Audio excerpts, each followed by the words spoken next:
Okay, you're up. Hey, good evening, everyone. Good evening. Thanks for coming. Thank you. Hey, sure. How are you?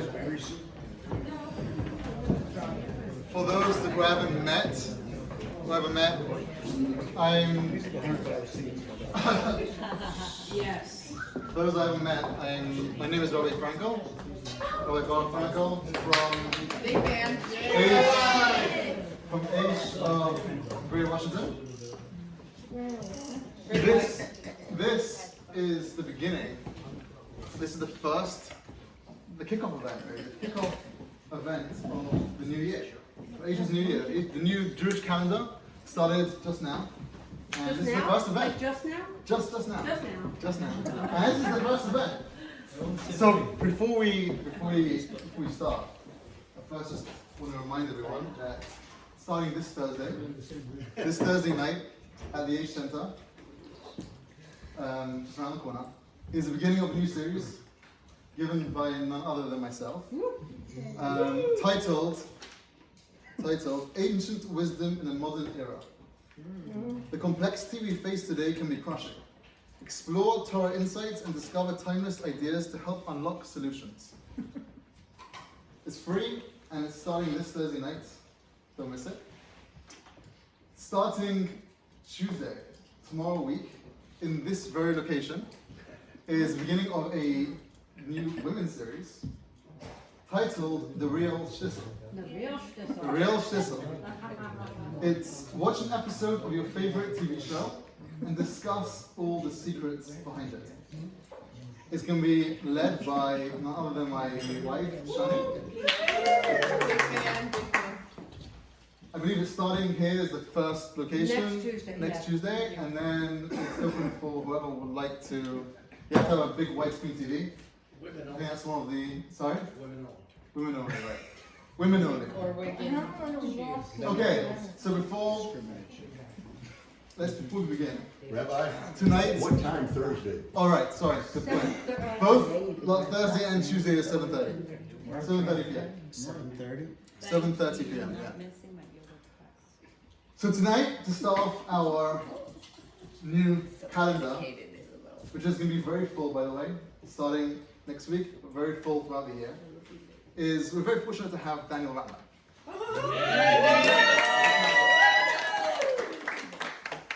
Even though I'm new to the community, about 3 months, I think. It's really 3 months. Yes, Nurit, 3 months.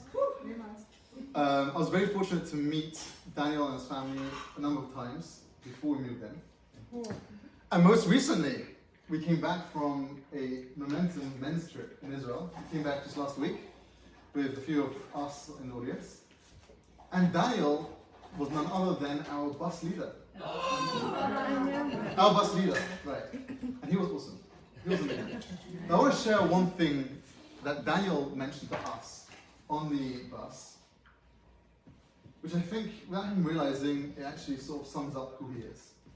So we were just driving from the Sea of Galilee in Tiberia, going down to the Dead Sea, Yam Melech, the Dead Sea.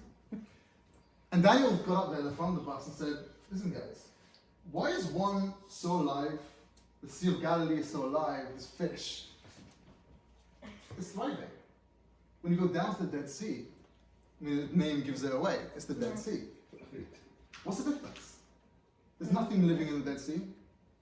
Someone told me there's one type of fish that does, but pretty much nothing lives. Okay, something lives in the Dead Sea. Well, nothing lives in the Dead Sea, it's dead. He said it's gefilte. What's a gefilte fish, right? What's the difference? What's the difference between the Dead Sea and the Sea of Galilee? Why is one so full of life and one's dead? And Daniel said, the difference is, the Sea of Galilee, not only does it receive, it also gives out. It receives water into it, but it also goes and takes that water and gives it out to rivers outside of itself too. The Dead Sea, however, it receives water, but no water goes forth from the Dead Sea anywhere else. When you're not giving, when you're not taking what you have and giving it and sharing with others, that's a recipe for death. That's the Dead Sea. Daniel didn't realize was summing himself up. Daniel, what I've witnessed in the only few times that I've met him, been with him, is not only does he absorb and learn, which, by the way, he's doing the whole time, but he also gives. Daniel and his family just moved mid-Aliyah, moved to Israel very recently, left our community, unfortunately, and moved to Israel. But in Israel, I'll let him tell everyone else what he's doing. But in Israel, he's absorbing, he's learning, but he's teaching. And that's his passion. That's what he wants to do. He's energetic, he's passionate, he's alive. Why is he alive?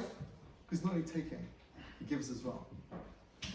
So tonight we couldn't think of a better way to start the new calendar, new age calendar of the year, with none other than Daniel, sharing some insight how to be great, how to emulate him, and be great and be alive.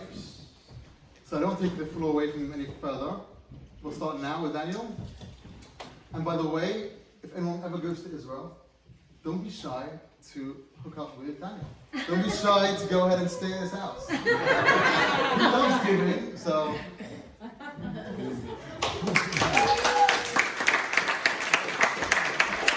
Thank you, Rabbi. Thank you. I just want to make a public service announcement that an hour before the real schnitzel class here, which is next Tuesday night, I'll be giving a class called the real schnitzel.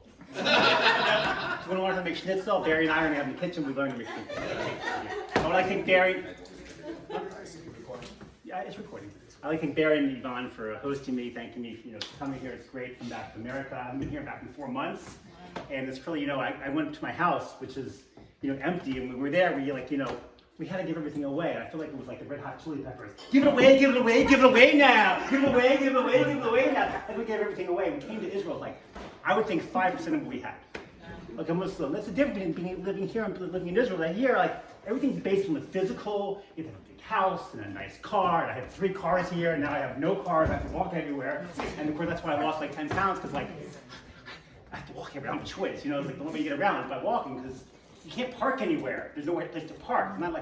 It's not a city based on driving like we are, So something happened to me this week that really kind of blew me away.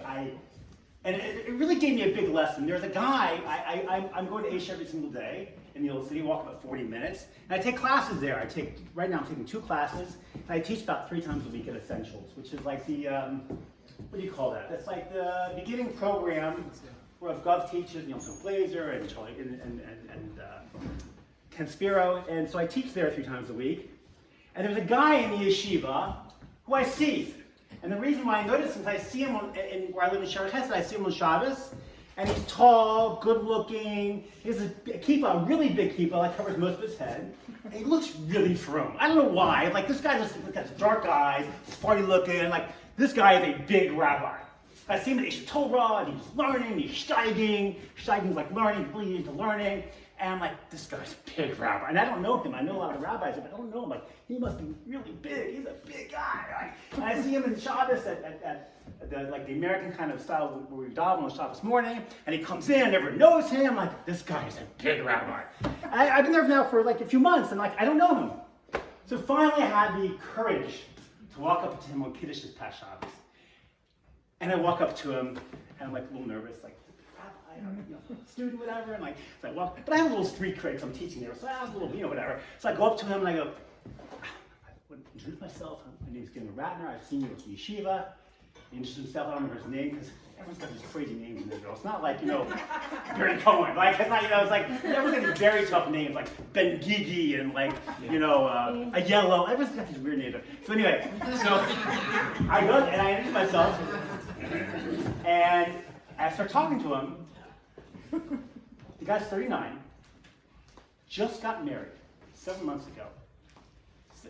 He discovered his Judaism at 36. He's not a rabbi. He's a complete new Baal Tshuva. In fact, he was telling me how he just got married and they have a home and they're trying to build a family. He goes, I don't know how to keep kosher.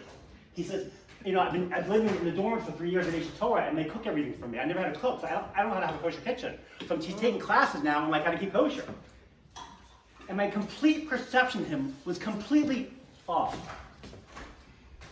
Because our perceptions create our reality. Like when we look at something, we think, oh, that's the way that is.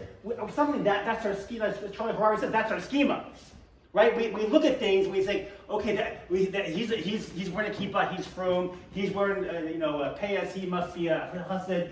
I can't talk to him. And we put everyone in these categories, and we don't really know them. This is one of the reasons why we have the traveling Hasidim come down here. It's such a positive thing for the Jewish people, because like when you see Hasidim walking the street, it's intimidating, right? And you meet them like, they're like the warmest people in the world.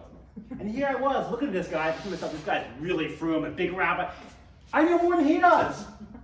Who's a mini Ratner? You're like, I don't know.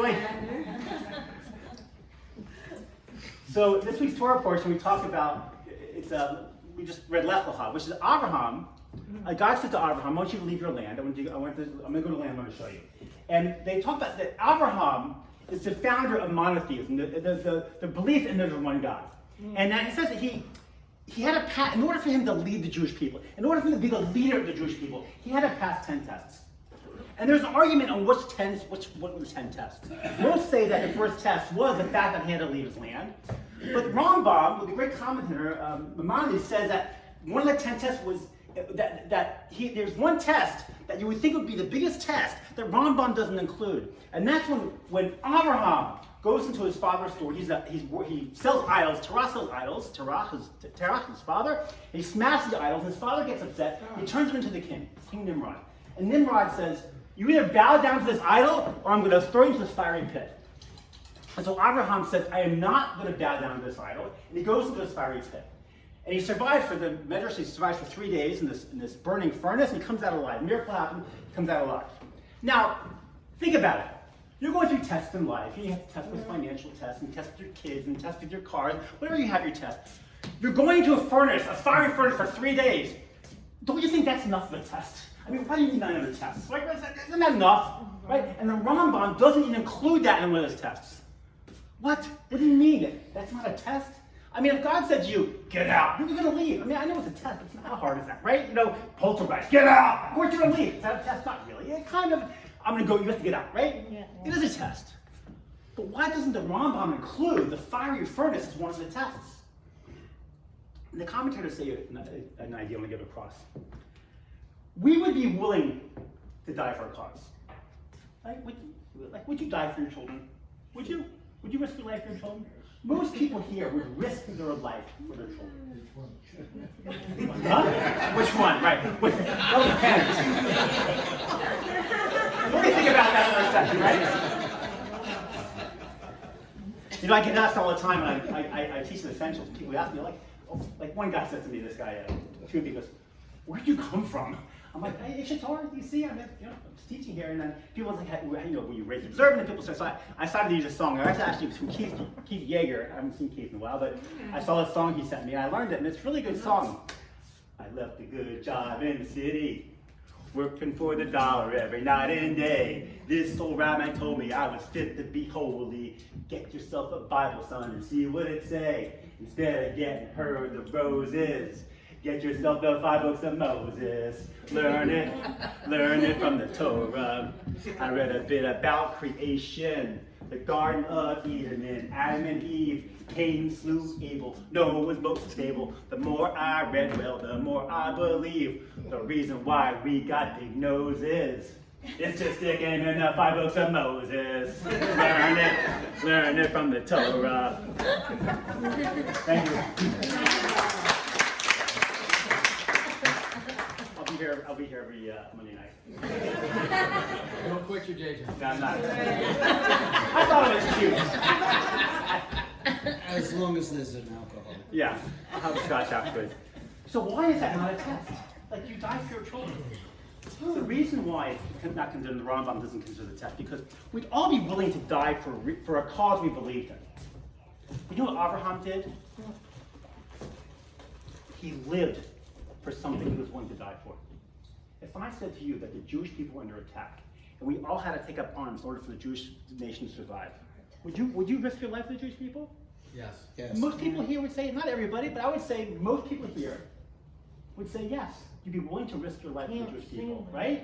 If you're willing to risk your life for something, you shouldn't die for it, you should live for it. Abraham was willing to die for the Jewish people, but he didn't need to die, he needs to live for the Jewish people. And that's the idea we want to learn. What are we living our lives for? If you're willing to risk your life for your children, die for your children, maybe you should be living for your children. If you're willing to risk your life and die for the Jewish people, maybe you should be living for the Jewish people. And that's the idea I want to get across. What are we living for? What's our purpose in life? God put us in the Garden of Eden. God tried to create a holy world. He tried, and the world failed 4 times. First, God said, Adam and Eve, I'm going to give you this beautiful garden. And we know that Eve ate from the tree. Adam ate from the tree. What did Adam do? He blames Eve. Eve blames the mistake. First thing, who can we blame? It's not our fault. We didn't make the mistake. Someone else did it. Blame her. Blame him.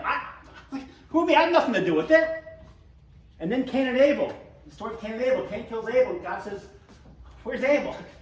What am I, my brother's keeper? Don't blame me. Don't blame me. Noah. God said to Noah, this world's a horrible place. He gave Noah a chance to save the world. Noah was supposed to be the first branch of Esha Torah. He said, build the boat, save the world. Maybe we'll need the boat. Of course, he saved his own family. The world is destroyed. Tower of Babel, people came together to fight with God. God separated the whole world. The world failed 4 times. God said, I can't make a holy world. So instead, I'm going to make a holy people to bring light to the world. And that's where Abraham comes into the scene. But Abraham's purpose, he understands that there's one God in the world. He looks outside the window and says, this is amazing. I mean, I have a tree in my backyard, right? Who was it today I was talking about? Barry mentioned today, we had these trees in our backyard, and right now, all the leaves are falling. Right? And the leaves if you go walk down, drive down Lux Manor, you see these piles of leaves everywhere.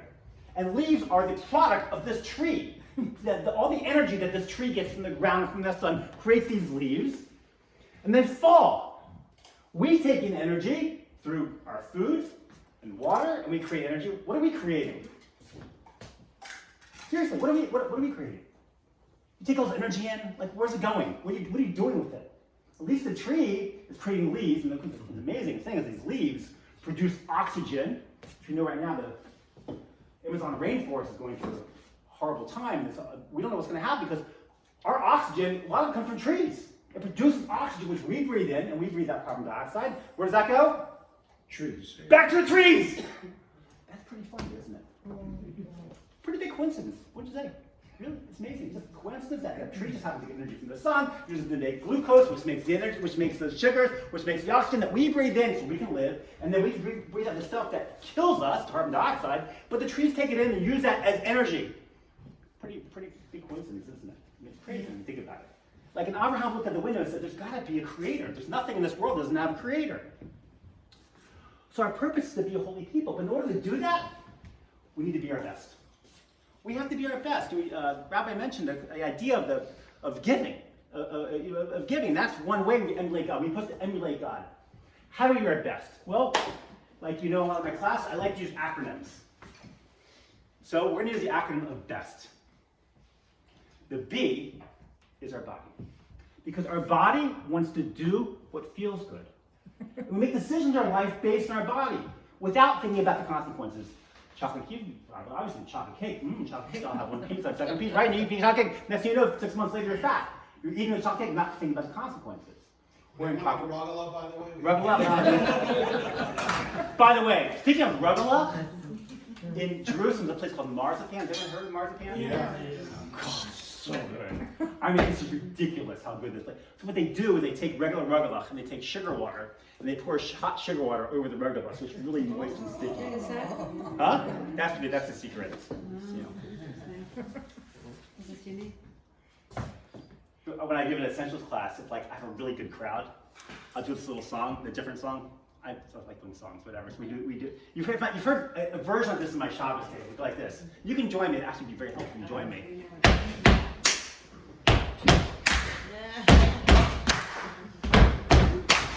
We're on God team number 1 in everything. Look at how many misses we've got. 613's gonna be fine. All you have to do is one at a time. We will rock you. A Kadosh Baruch Hu. We will rock you. A Kadosh Baruch Hu. I'm back now, teaching at age. rock this place. We're gonna learn how to make a case. If we do our job, we'll save the human race. Good. The kids like it. I mean, they really do. They get into it. They all get up and stand. They got the children from that. That's old farts. The old farts like not into it. So the B is our body. We want to do what feels good, and that's what we base a lot of our life decisions on. Does it feel good? I'll do it. There's not a decision in life you don't make. What's the one reason you make decisions? Any decision you make in life is for one reason. Will it bring you pleasure?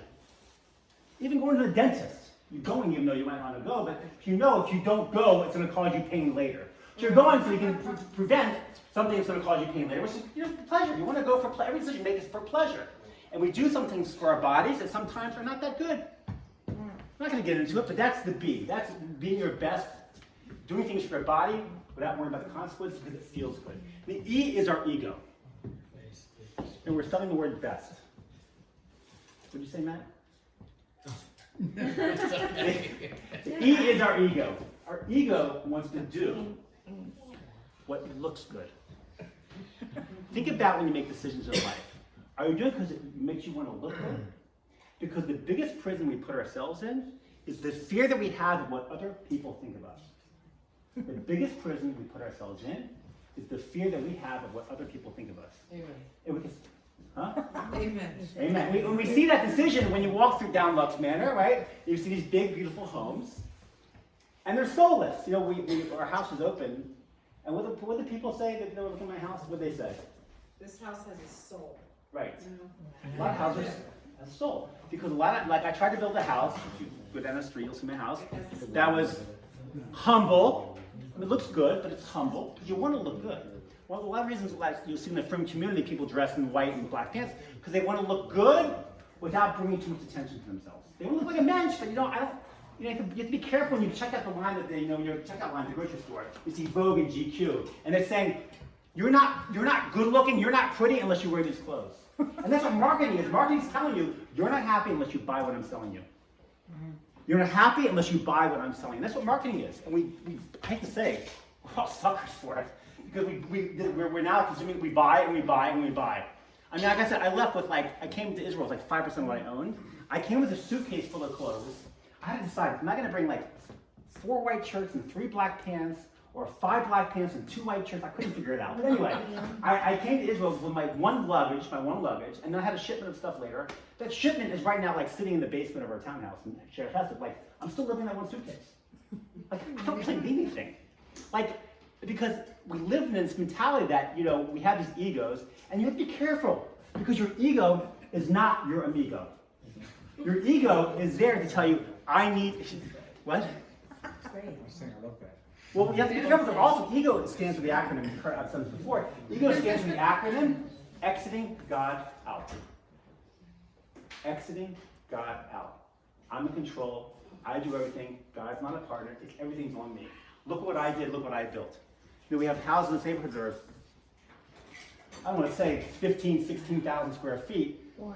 With, they have just, it's not like they have 12 kids, they're like a typical American family, and they build a giant house. Why? And dozens of TVs.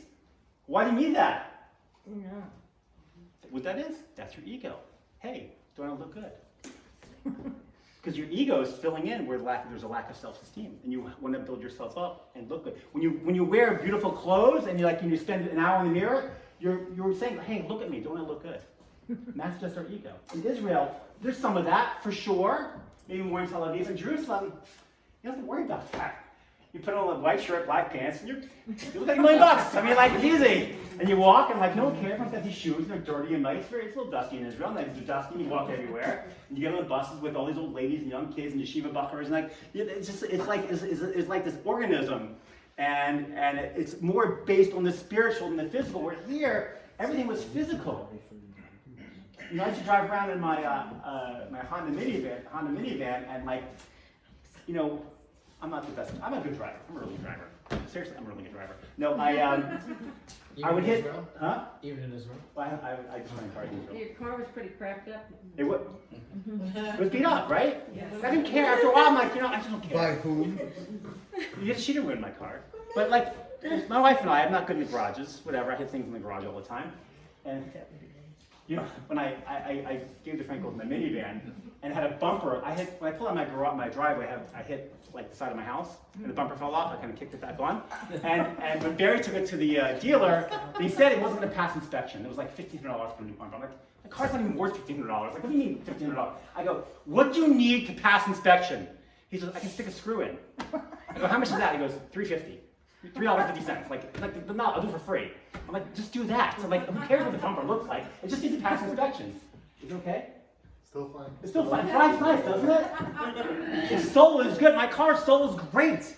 On the outside, it looks like, you know, it doesn't look great, whatever. But its soul's great. Seat warmers. Huh? It's got seat warmers and a radio. I mean, what else can you ask for? You're gonna need the seat warmers. Huh? You're going to need the seat We've used them warmers. already. Navigation's really old. Like, who would buy navigation in the car now? They still sell, you go to a car dealership, for $2,000 they'll sell you a navigation. Who's buying that? Seriously, like, doesn't everyone have a phone now? Like, who's buying that? The E is our ego. We want to do things that make us look good, and because we have a lack of self-esteem. Because we want to be our best. The S is for our soul.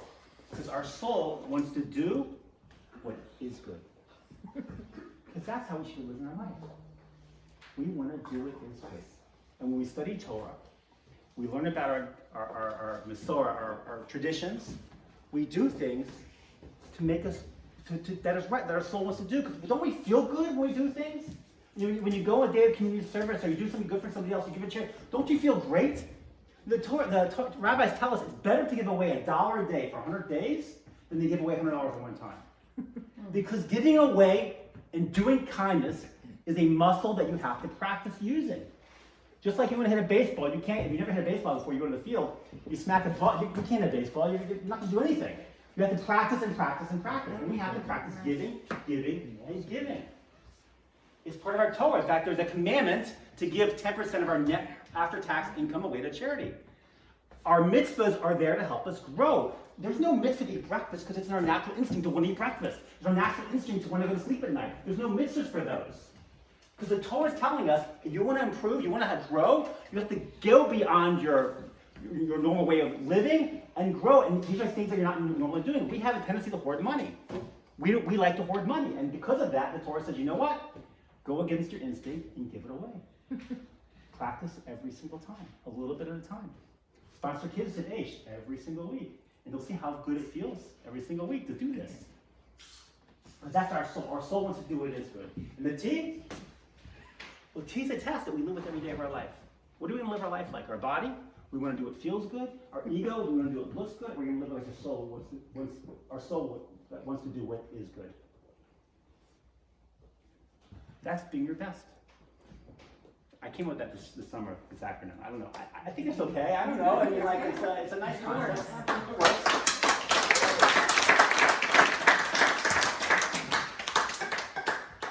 God put us in the Garden of Eden.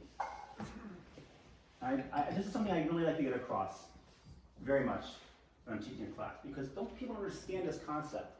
God put man in the first place in the history of the world, put him in the Garden of Eden. Yeah. We think of the Garden of Eden as some like mystical place that like maybe doesn't exist or doesn't exist. We don't really know. The Garden of Eden is a place God put man. Eden is Hebrew. It has a definition in English. And you know what that is? Pleasure. The Garden of Pleasure. God put us in the Garden of Pleasure. It kind of sounds like the name of a strip club, doesn't it? Can I say that? Yeah. I mean, it's really funny. Which means he put man here for pleasure. We have different styles, different kinds of pleasure. The ultimate pleasure is our connection to God. It's our connection to our soul. It's our connection to the ultimate. I came with an idea. I'm kind of jet lagged. Yeah, So it's not only pleasure, it's an infinite time at the need. Infinite. So I came with an idea this morning when I was in bed, like 3:30, quite wide awake. The idea I came up with life. You know, like we talked about the sea. Like you're full of life. When you give, you're full of life. And what life is living in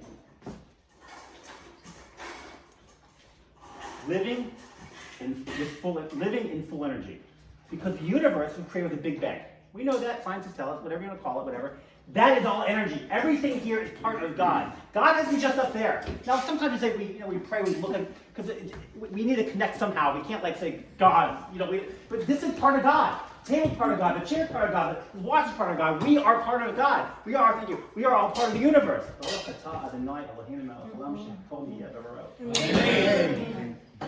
We are all part of the universe. We understand that concept that we are part of the infinite. Life is living in full energy because we are part of that energy of the universe. We're all atoms, neutrons, and it's an unbelievable concept called neutrinos. You can Google this. Let's say after Shabbos, but it's not Shabbos. You can Google it now if you want to. Neutrinos are these particles coming from the universe. You put your hand out, a billion are going through your hand every single second. And we learn that God is constantly willing us alive every single second of our life. And scientists will come away with figuring out what this is. It's neutrinos. Neutrinos are coming down the earth. We don't know what they are. We have no idea of the concept. They come through us, and it's the energy that's keeping us alive. I'm saying this. I don't know because I'm not God. At least not yet. No, just kidding. I mean, I have no idea. But these are the things that are keeping us alive. And science is talking about an answer for what it is. But we are all part of energy. Or you can live life living in finite energy. Life is living in finite, which means you're limiting yourself to what you become. And you want to do that. We have greatness inside all of us. God put us here for pleasure. The ultimate pleasure is living with our connection to God. And when you do that, when you understand that we can be our best, your body is there to do what feels good, and sometimes not the right decision. Your ego wants to do what is good, and also again, because that's our lack of confidence in ourselves, because we know ego is not your amigo, and our soul is doing what is good, and the T is the test that we live with every single day of our lives. And ultimately, we want to connect to the ultimate. We want to be infinite, connect to the God. And when we do that, we'll be able to fulfill the mission of the Jewish people. Because it's our job as the Jewish people to change the world, not let the world change you. Thank you very much.